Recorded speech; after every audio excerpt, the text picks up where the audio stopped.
Buenas tardes para todos. Qué buena esa canción que elegía Pablo para terminar este tiempo de alabanza, adoración y terminar pensando, ¿verdad? Y declarando esas cosas que decimos los creyentes cuando cantamos. Los pequeñitos, ¿a dónde van?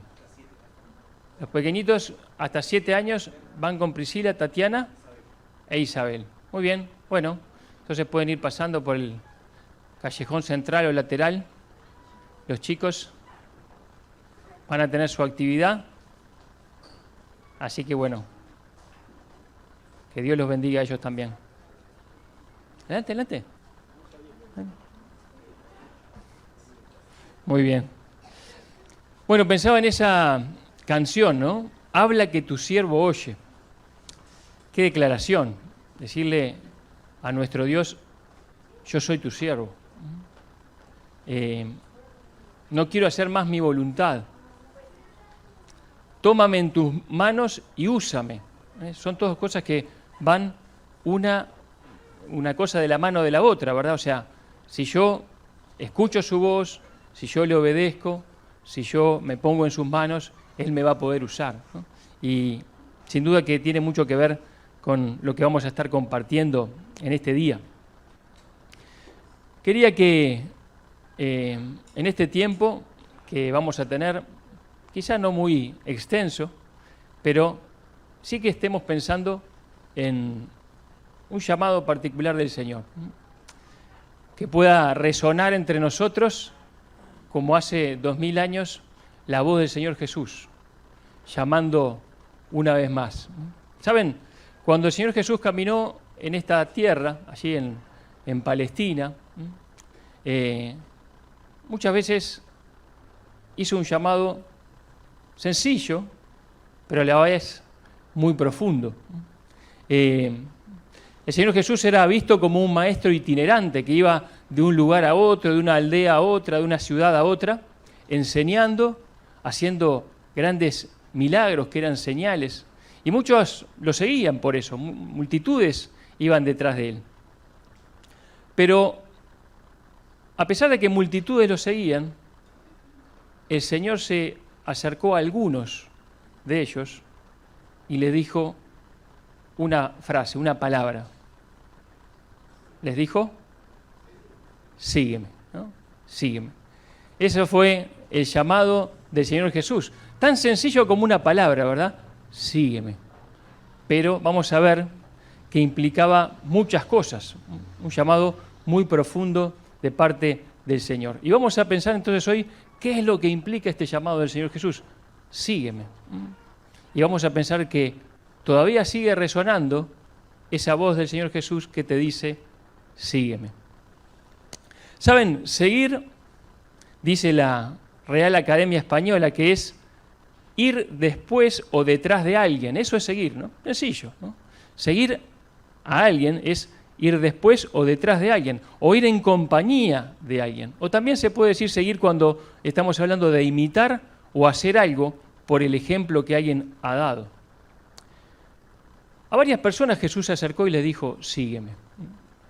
A Felipe, por ejemplo, en Juan 1:43, se acercó y solamente le dijo esa palabra, sígueme. Y dice allí la Escritura que él se levantó y le siguió a partir de ese momento.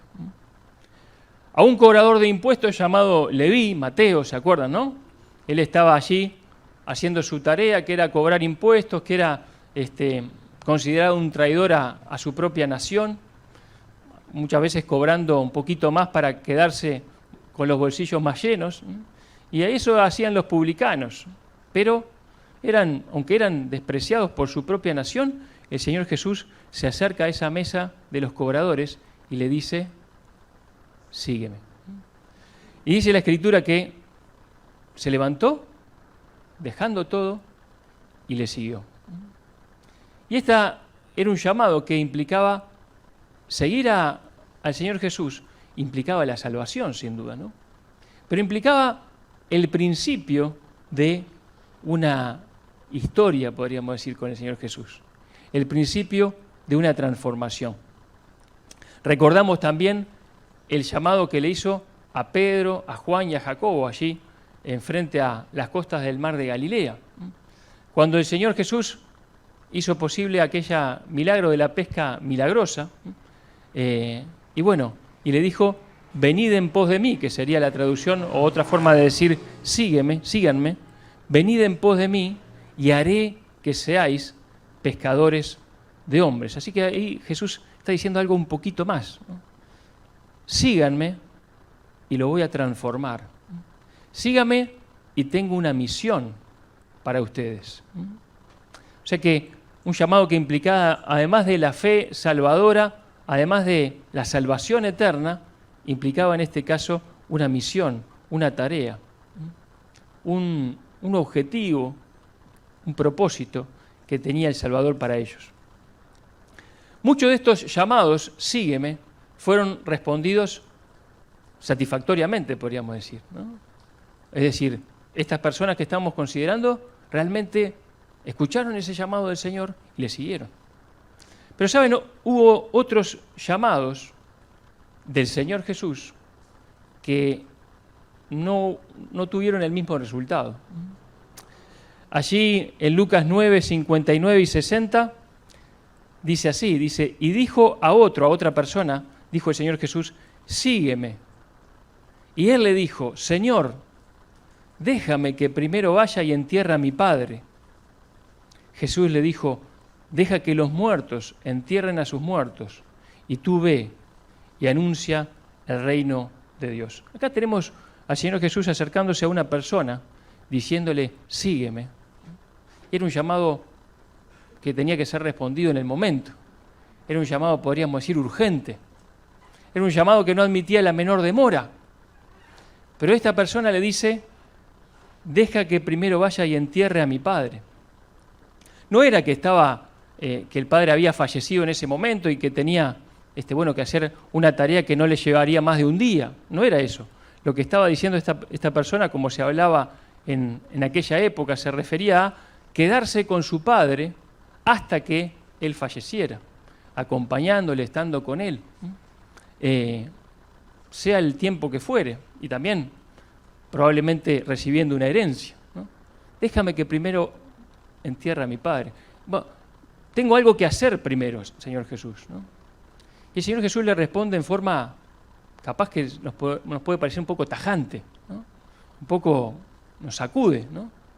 Le dice que los muertos se entierren a sus muertos, que los que no conocen al Señor, que los muertos espiritualmente, hagan esas tareas, que tú, en realidad, debes hacer una tarea que solamente pueden hacer los que están vivos espiritualmente, que es seguirme, ¿no? ¿Le siguió? ¿No le siguió? No lo sabemos, ¿no? La cuestión es que recibió un llamado que era para ese momento y puso un pero. Difirió el decir que sí. Y no sabemos qué pasó con su vida. Podríamos decir que fue un llamado que fue respondido en forma negativa, por lo menos en principio. A otro joven, rico, ¿se acuerdan? Vino corriendo e hincándose, se paró enfrente al Señor Jesús y le dijo, Maestro bueno, ¿qué bien haré para heredar la vida eterna? El Señor Jesús le dijo, ¿por qué me llamas bueno? Ninguno hay bueno, sino solo uno, Dios. Los mandamientos saben, y le mencionó algunos mandamientos, de los 10 mandamientos, ¿no? ¿Y qué le dijo el joven rico? Todo esto he guardado desde mi juventud. ¿Qué más me falta?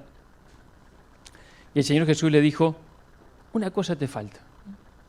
Había un problema en este joven. El Señor Jesús miró su corazón. Él amaba, sin duda, el dinero. Y le dijo, anda, vende todo lo que tienes y dalo a los pobres, y tendrás tesoro en el cielo. Y ven, sígueme. Ahí está el llamado, ¿no? Sígueme. Pero miren lo que dice la Escritura en Lucas 18, 22, 23. Entonces él, oyendo esto, se puso muy triste, porque era muy rico. Este llamado tampoco fue respondido afirmativamente. Él se fue. Recibió el llamado del Señor Jesús en persona, que le dijo, sígueme, pero le pareció que era muy alto el costo. el costo de seguir a Cristo fue demasiado elevado, entonces dijo, no, me voy triste. Así que ya solamente repasando estas cosas hemos visto varias cosas acerca de seguir a Cristo, ¿no? Seguir a Cristo implica la salvación. Implica un camino que si vamos a seguir siguiendo los pies, las pisadas del Señor Jesús, ¿no? No era seguir a Jesús, seguir a un maestro y sacando apuntes solamente, sino que eso implicaba dejar atrás la vida vieja para proyectarse a algo distinto que el Señor Jesús tenía preparado, una transformación de vida, una misión también. Y vimos que tiene un costo.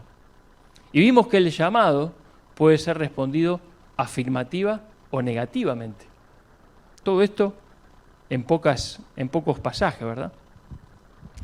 El llamado a seguir a Jesús no es solamente a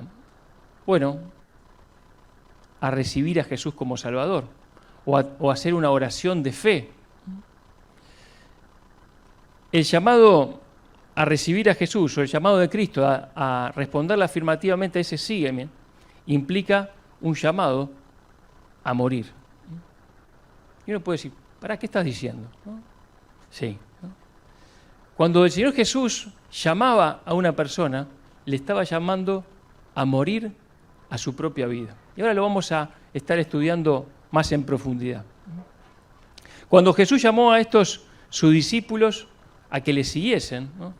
Pensamos en Felipe, pensamos en Pedro, en Juan, en Jacobo, ellos dejaron atrás toda su vida, ¿no? Dejaron atrás sus ambiciones, su seguridad, su comodidad. Dejaron atrás todo por seguir al Señor Jesús. Así que el llamado de seguir a Jesús es mucho más que lo que imaginamos en un primer momento, ¿no? Porque en este mundo que vivimos, todo gira en torno al yo, ¿verdad? Todo gira en torno a lo que a mí me parece y lo que a mí me va a hacer bien, a mis intereses. Yo debo entonces protegerme, yo debo priorizarme, ¿no? Yo debo preservarme, yo debo entretenerme, yo debo cuidarme, yo debo premiarme, debo invertir en mí mismo, dice el mundo. Ahora, el Señor Jesús nos hace un llamado que es radicalmente opuesto a eso. Dice, no es así, ¿no? El que quiera seguirme a mí, en realidad tiene que renunciar a todo aquello. Cada uno de esos primeros discípulos sabía qué alto precio estaba pagando, pero lo consideró que valía la pena. Que valía la pena. Muchas veces he pensado en el llamado de Jesús a Jacobo particularmente, ¿no? Ustedes saben que Jacobo fue el primer apóstol mártir, podríamos decir, ¿no? Primero que murió como mártir, ¿no?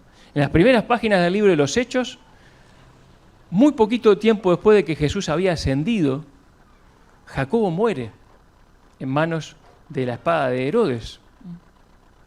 Entonces uno puede pensar, qué tremendo, el Señor Jesús llamó a Jacobo, le dijo, sígueme, y sin duda sabía lo que iba a pasar, ¿no? Y cuando el Señor Jesús, en un tiempo después de ese llamado que le dijo, sígueme, lo llamó para que fuese apóstol de los 12, y quizá podemos pensar, imaginarnos que le puso la mano en el hombro, el Señor Jesús sabía lo que iba a pasar con Jacobo, ¿no? Pero el Señor Jesús sabía que valía la pena lo que estaba haciendo con Jacobo. Y sin duda que Jacobo también pensó que valía la pena y entregó su vida sabiendo que valía la pena. Él iba a ser un pilar importante, fundamental de la iglesia. Y en la resurrección, sin duda va a tener una gran recompensa. Fue un buen siervo y fiel. Así que podemos decir que aquellos discípulos descubrieron un camino que valía la pena perder la vida al transitarlo. Tremendo esto, ¿verdad? Hoy en día pensaba, hemos minimizado el llamado, ¿no? Solamente le estamos diciendo a la gente muchas veces que haga esta oración y que va a cambiar su vida. Y eso no es lo que dice la Escritura, ¿no? No habla la Escritura de que invitemos a Jesús a nuestra vida. Es Jesús el que viene a tu vida y te dice, sígueme, sígueme. Y si Jesús es quien dice ser, vamos a ver que vale la pena perderlo todo por hallarlo a Él. Marcos capítulo 8, versículo 27 al final.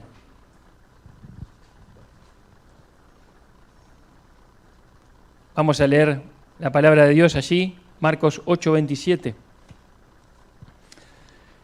Dice, salieron Jesús y sus discípulos por las aldeas de Cesarea de Filipo, y en el camino preguntó a sus discípulos diciéndoles, ¿quién dicen los hombres que soy yo? Ellos respondieron, unos Juan el Bautista, otros Elías y otros alguno de los profetas. Entonces él les dijo, ¿y vosotros? ¿Quién decís que soy? Y respondiendo Pedro le dijo, tú eres el Cristo. Pero él les mandó que no dijesen esto de él a ninguno, y comenzó a enseñarles que le era necesario al Hijo del Hombre padecer mucho, y ser desechado por los ancianos, por los principales sacerdotes y por los escribas, y ser muerto, y resucitar después de 3 días. Esto le decía claramente. Entonces Pedro le tomó aparte y comenzó a reconvenirle. Pero él, volviéndose y mirando a los discípulos, reprendió a Pedro, diciendo, quítate de delante de mí, Satanás, porque no pones la mira en las cosas de Dios, sino en las de los hombres. Y llamando a la gente y a sus discípulos, les dijo, si alguno quiere venir en pos de mí, niéguese a sí mismo y tome su cruz y sígame. Porque todo el que quiera salvar su vida, la perderá. Y todo el que pierda su vida por causa de mí y del Evangelio, la salvará.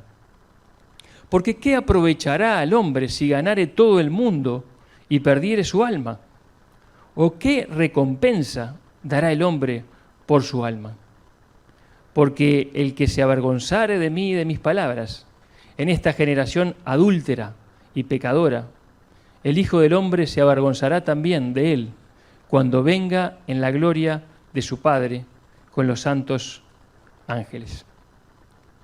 Pasa que podemos verlo que está dividido quizá en 3 momentos, ¿no? Un primer momento en que el Señor Jesús le pregunta a sus discípulos, bueno, ¿cuál era la opinión pública? ¿Qué decían las gentes acerca de él? Un segundo momento en que el Señor Jesús les informa y les cuenta qué era lo que iba a pasar con su vida, y Pedro va a reconvenirle. Reconvenirle quiere decir que le dijo, como dicen otros pasajes paralelos, no, Señor, ten compasión de ti, que no te acontezca esto en ninguna manera, no vayas a la cruz. Y tenemos la respuesta de Jesús. Y un tercer momento en que Jesús llama a las gentes y a sus discípulos y les dice esa frase del versículo 34. Primero pregunta por las multitudes, ¿no? Por la opinión pública. Y el verdadero interés de Cristo no era el rating, ¿no? O los likes que tenían, o si la gente retuiteaba sus discursos, ¿no? El Señor Jesús estaba un poco tanteando a ver qué decían los demás de Él, ¿no? ¿Qué habían escuchado sus discípulos acerca de quién pensaban que era Jesús? Básicamente pensaban que era algún profeta poderoso, algún profeta del Antiguo Testamento. Y Pedro responde como vocero del grupo. Y la respuesta de Pedro llena de satisfacción, sin duda, el corazón de Jesús. Porque Pedro había entendido quién era Jesús y los discípulos habían entendido quién era Jesús porque el Padre se lo había revelado. Y esto nos habla de una primera reflexión. Y es que no se puede ser discípulo de Jesús, no se puede seguir a Jesús sin antes entender quién es Jesús. ¿Verdad? Yo no puedo seguir a Jesús, no puedo responder a ese llamado, sígueme, si yo no he entendido quién es Jesús. Si yo pienso que es un profeta, no he entendido, ¿no? Si yo pienso que es un maestro moral, no he entendido quién es Jesús, ¿no? Si yo pienso, como me dijeron un día, que era un revolucionario, no he entendido. Maestros han habido muchos, ¿no? Revolucionarios han habido cuantos, ¿no? Profetas también. Pero si pensamos en Jesús, comparándolo con otra persona de la historia, no hemos entendido quién es Jesús. No estamos captando la esencia de lo que Pedro dijo acá. Pedro le dijo a Jesús, tú eres el Cristo. Tú eres el Cristo, el Hijo del Dios viviente, dice otro pasaje paralelo, ¿no? ¿Qué estaba diciendo Pedro acá? Lo que estaba diciendo Pedro era muy jugado para un judío, para un israelita, ¿no? Porque le estaba diciendo, tú eres el Salvador prometido en las Escrituras del Antiguo Testamento. Tú eres el Mesías que espera Israel. Eres tú. Y esa afirmación sería una piedra fundamental donde se edificaría la iglesia. Eso lo vemos en los pasajes paralelos, ¿no? Fue una afirmación que dijo Pedro que fue directamente revelada por el Padre. Los verdaderos seguidores de Jesús tienen que entender primero quién es Jesús. Y la Escritura nos dice mucho acerca de Jesús, de tapa a tapa, ¿verdad? Podríamos estar un largo rato analizando quién dice la Escritura que es Jesús. Dice, entre otras cosas, Él es la imagen del Dios invisible. Leíamos hoy, en Él habita corporalmente toda la plenitud de la deidad. Estamos pensando en la cena que Él es Dios que se hizo hombre. Él es el creador de todas las cosas. Él es el sustentador de todas las cosas. Él es el autor de la vida. ¿Cuántas cosas podemos decir de Jesús, ¿no? Él es el león de la tribu de Judá. Él es el rey de reyes y el señor de señores.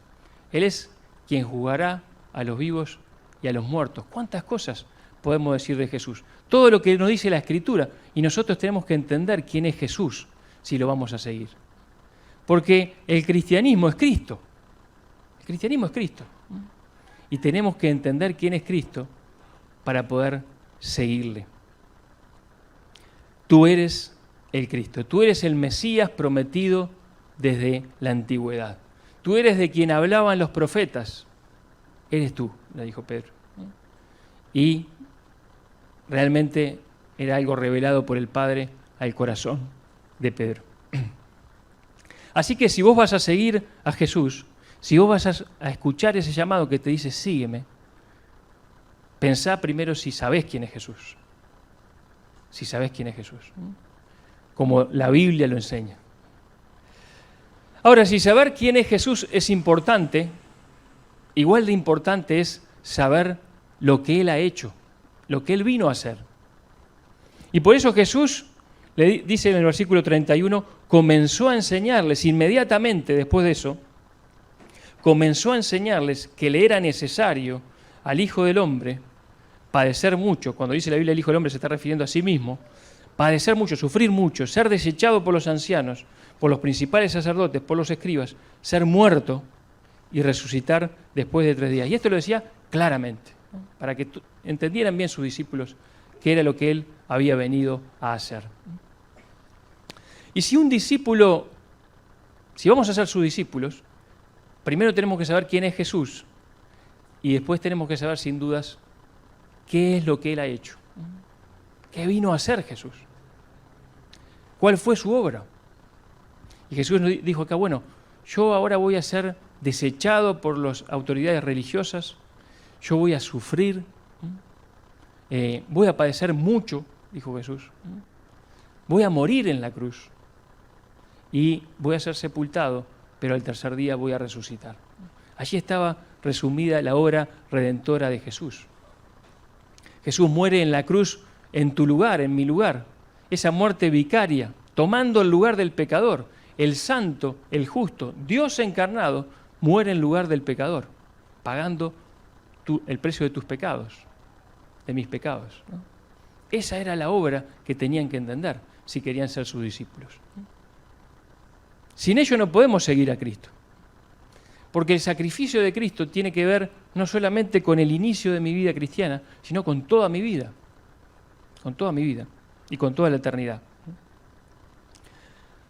Ahora, Jesús quería que entendiesen que Él, como el Cristo, el Mesías prometido, tenía que pasar por la cruz. Eso no era entendido, estaba oculto a sus ojos. Nosotros vemos de este lado de la cruz y entendemos muchas más cosas, pero no era así para los discípulos en ese momento. Y Jesús era amigo de Pedro, Pedro era amigo de Jesús. Y Pedro, que recién había hecho una declaración formidable, podríamos decir, espiritual, una revelación directa del Padre,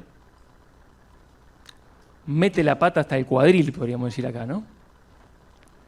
Porque él los lleva aparte, dice el pasaje paralelo, y le empieza a hablar. Y dice, Jesús, ¿cómo que te vas a morir? ¿Cómo que vas a dejar que te escupan, que te maltraten? ¿Cómo vas a hacer eso? Ten compasión de ti mismo. Que no te acontezca esto en ninguna manera. Así que, bajo la forma de un consejo sincero de un amigo, en realidad se estaba escondiendo una sugerencia de Satanás. Y por eso Jesús reaccionó como reaccionó. A alguno le podría parecer, pero qué raro que Jesús le dijo, quítate de delante de mí, Satanás, ¿no? O sea que recién había revelado algo directo desde el Padre, pero ahora estaba siendo usado por Satanás como piedra de tropiezo. Tremendo, ¿verdad? Si Cristo pensaba en su propio bienestar y no iba a la cruz, no había posibilidad de salvación para la humanidad. No había posibilidad de salvación. Si Cristo se salvaba a sí mismo, no podía salvar a nadie más. Y eso es bien importante pensarlo, ¿no? El diablo le sugirió esto en la tentación en el desierto. Le dijo, mirá, hay un atajo, Jesús. Si vos querés ser el rey y estar, que todo esté a tus pies, ¿no? Yo tengo todos estos reinos, ¿no? Están a mi merced, ¿no? Yo te voy a dar todo esto si postrado me adorás. No, al Señor, tu Dios, adorarás y a Él solo servirás. Vete delante de mí, Satanás, ¿no? Pero era un atajo. No vayas a la cruz. Yo puedo mostrarte otra manera. Y acá le estaba diciendo, no vayas por la cruz, ¿no? Un amigo, ¿verdad? Un amigo con un buen deseo, pero era una sugerencia diabólica. También en la cruz, cuando Jesús pendía de la cruz, cuando estaban sus manos atravesados por los clavos y sus pies, le decían, este a otro salvó, y a sí mismo no se puede salvar, ¿no? Y saben, justamente era así, ¿no? Si se salvaba a sí mismo, no nos podía salvar a nosotros, ¿no? Y si nos salvaba a nosotros, no se podía salvar a sí mismo. Él podría haberse bajado de la cruz, claro que sí, pero no lo hizo por amor, escogió los clavos, como dice un autor. Por eso la sugerencia de Pedro tuvo esta respuesta tan contundente, ¿no? Tan dura. Y le dijo, mirá, no estás poniendo la mira en las cosas de Dios, sino que la estás poniendo en las de los hombres. De ninguna manera Jesús iba a autocompadecerse, ¿no? Porque eso sería ir en contra de la voluntad de su Padre. Cuando Jesús tuvo el peor momento, el momento más crítico, frente a la cruz, el momento de Getsemaní, y sintiendo todo ese peso que se venía de arriba, no el peso de la muerte, la muerte física, ¿verdad?, sino el peso de la muerte espiritual, el peso de la ira de Dios que iba a venir sobre él agonizaba. Pero cuando fue a orar, le dijo a su Padre, Padre, si es posible, que pase de mí esta copa, pero que no sea mi voluntad, sino tu voluntad, la tuya. 3 veces oró. Él no se iba a salvar a sí mismo. Él iba a cumplir con la voluntad del Padre. Él escogió la cruz por ti y por mí. No pones las miras en las cosas de Dios, sino en las de los hombres. No estás mirando como Dios mira, no estás pensando como Dios piensa. Jesús rechazó esa manera de pensar de plano, ¿no? Y tomó esa circunstancia como introducción para definir el discipulado. ¿Por qué? ¿Qué estaba haciendo Jesús? Estaba negándose a sí mismo. ¿Qué estaba haciendo Jesús? No se estaba salvando a sí mismo. Entonces, como maestro excepcional, en ese mismo momento, cuando había pasado eso, llama a todos. Y le dice así, ¿no?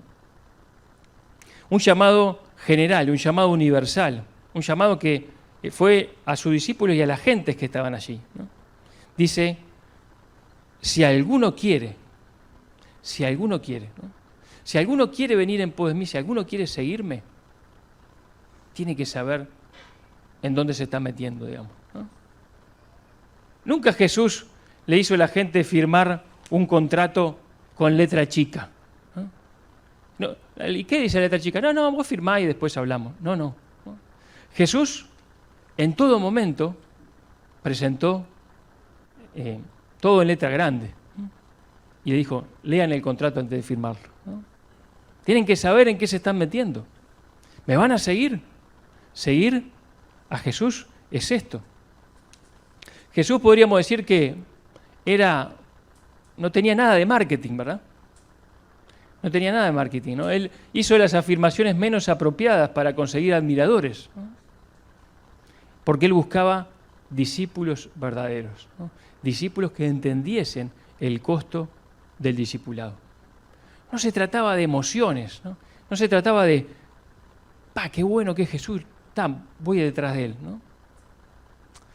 Un día se acercó uno y le dijo, Señor, te seguiré a donde quiera que vayas. ¿Se acuerdan de eso? Él mismo se postuló como seguidor, ¿no?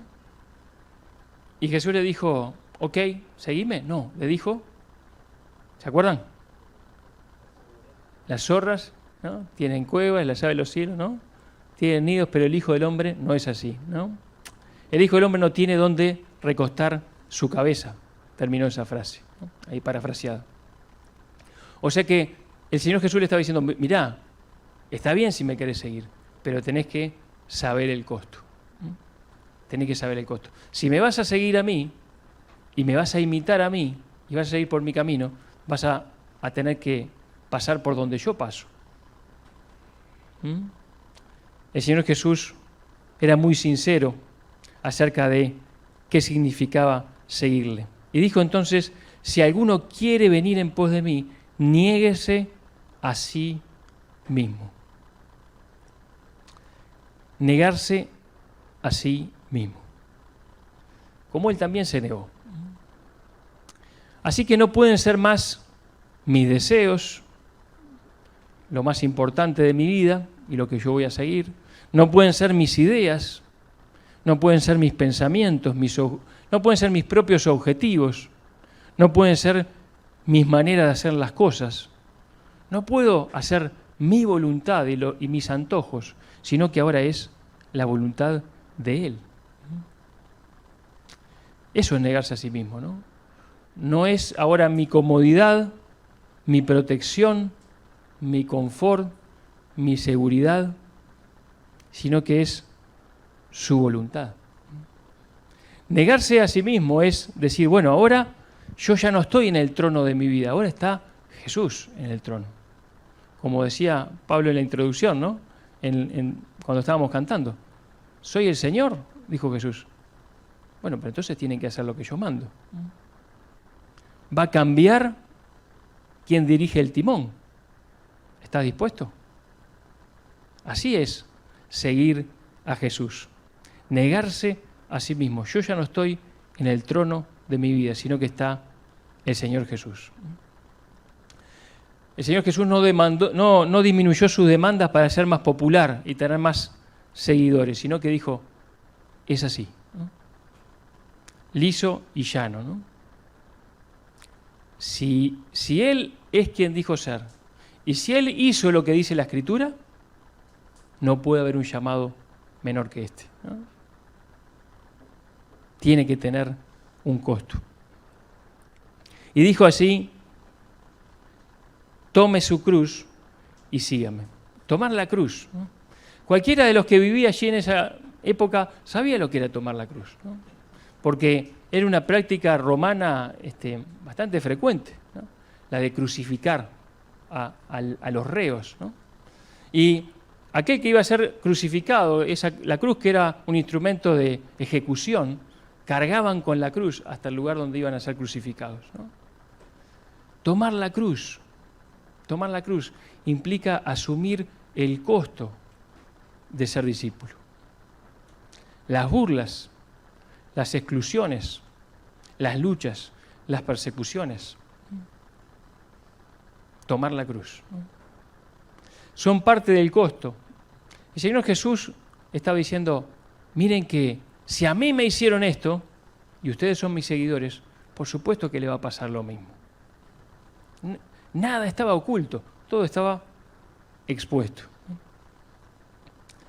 Si al Señor hicieron así, a sus discípulos también harán, ¿no? A cada uno le va a tocar sin duda una cruz distinta, ¿no? Pero la cosa es decir, bueno, voy a tomar mi cruz y voy a seguirle. Así que el llamado a seguir a Jesús es un llamado a morir, como decíamos, a morir a mi propia vida, a morir a mi propio yo, a lo que yo quiero hacer, a mi voluntad, a mis deseos, a que yo soy primero, morir. Y dijo el versículo 35, porque todo el que quiera salvar su vida la perderá, y todo el que pierda su vida por causa de mí y del Evangelio la salvará, ¿no? Si yo quiero salvar mi vida, ¿no? Si yo quiero protegerme, si yo me autocompadezco, ¿no? Bueno, estoy perdiendo de vista el llamado. No voy a poder seguir a Jesús, ¿no? Pero si yo pierdo mi vida, pongo mi vida en sus manos, ya no vivo mi vida como yo quiero, sino que la pongo en el altar, ¿no? Dice acá, la voy a salvar. No solamente vamos a tener vida eterna, sino que vamos a ser transformados y utilizados por el Señor Jesús. Tenemos que entender eso, ¿no? Si vos querés salvar tu vida, tenés tu propia vida, en realidad no podés seguirle. Pero si vos perdés tu propia vida, tu vida, en realidad, como dice el Señor Jesús acá, la vas a salvar. Y eso es digno de Jesús.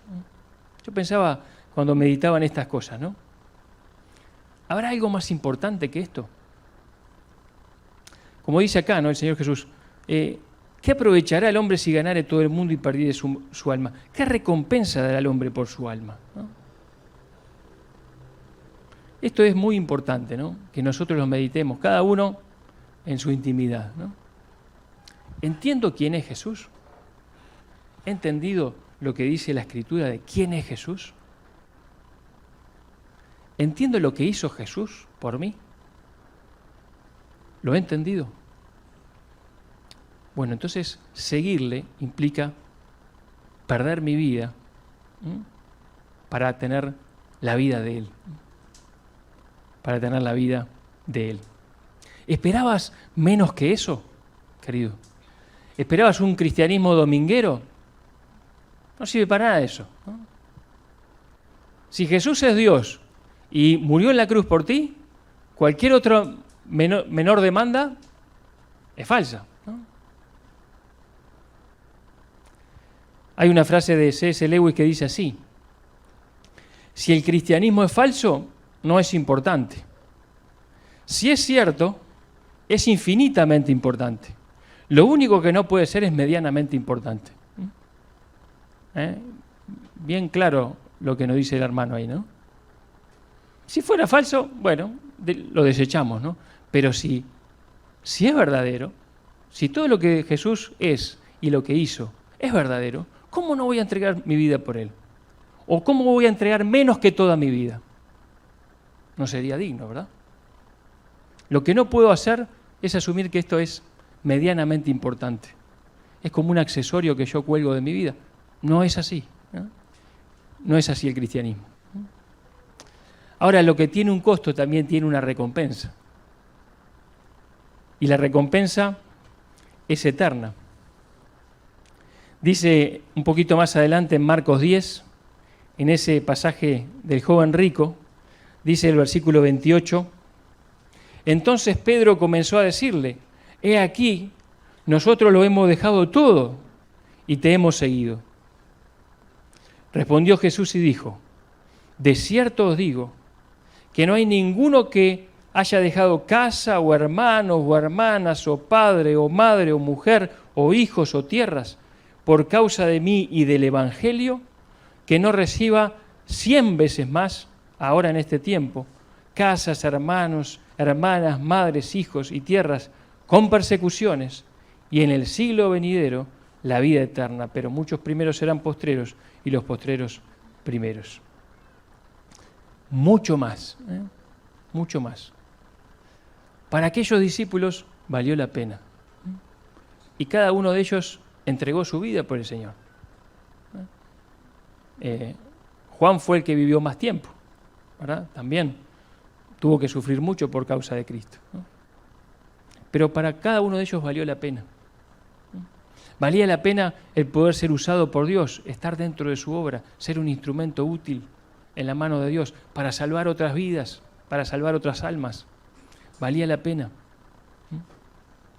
Valía la pena la recompensa eterna en los cielos. Hacer, por algo que estoy haciendo aquí, tener tesoros eternos en los cielos. Valía la pena. Así que tenemos que cada uno decir y asumir qué vamos a hacer con el Señor Jesús. ¿Y qué vamos a hacer con su llamado? Imagínate que hoy Jesús te dice, sígueme. Para algunos puede ser el llamado a la salvación. Quizá hoy estás aquí, y dudás de si realmente le conoces o sabés que no le conoces. Y Jesús te está diciendo, sígueme. Yo di mi vida por ti, morí en la cruz, resucité al tercer día. Está la vida eterna pronta. Lo único que tienes que hacer es recibirla, arrepentirte de tus pecados, creer en Jesucristo como tu Salvador y caminar con Él. Pero para otros será un llamado a la rendición total, a entender a qué me está llamando Jesús y a caminar con Él. Porque Él es digno de eso. Oramos.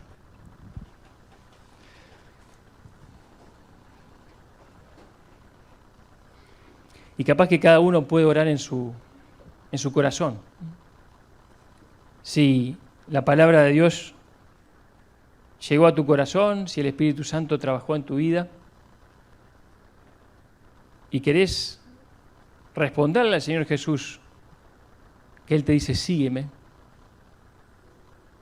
bueno, le podés responder afirmativamente hoy. También se le puede responder negativamente. También se le puede decir, pará, Señor, deja que primero haga otra cosa. Pero ¿habrá un después? ¿Habrá un mañana? No sabemos, ¿no? Padre que estás en el cielo, te damos muchas gracias por tu palabra, Señor. Gracias por las palabras de Jesús, tan sencillas. Este llamado que uno puede escuchar y leer y capaz que pasar por alto. Pero la profundidad de este llamado, Señor, nos abruma. Padre, tú has dicho en tu palabra, el Señor Jesús dijo, sígueme. Y nosotros queremos entender las implicancias de ese llamado, Padre. Nosotros hemos creído y conocemos quién es Jesús, tu Hijo, el Cristo, el Salvador. Nosotros hemos creído en su obra en la cruz, en la salvación que Él ganó para cada uno de nosotros cuando murió por nuestros pecados, cuando resucitó al tercer día. Pero Padre, nosotros queremos responder afirmativamente a ese llamado, a seguirle.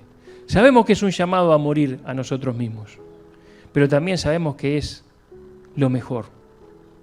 Que, como dice el apóstol Pablo, lo mejor que podemos hacer con nuestra vida es que ya no viva yo, sino que viva Cristo en mí. Y que lo que ahora sigo viviendo en la carne, que el Señor Jesús lo viva en mí. Padre, gracias por poder pensar en estas cosas. Gracias por las implicancias del llamado.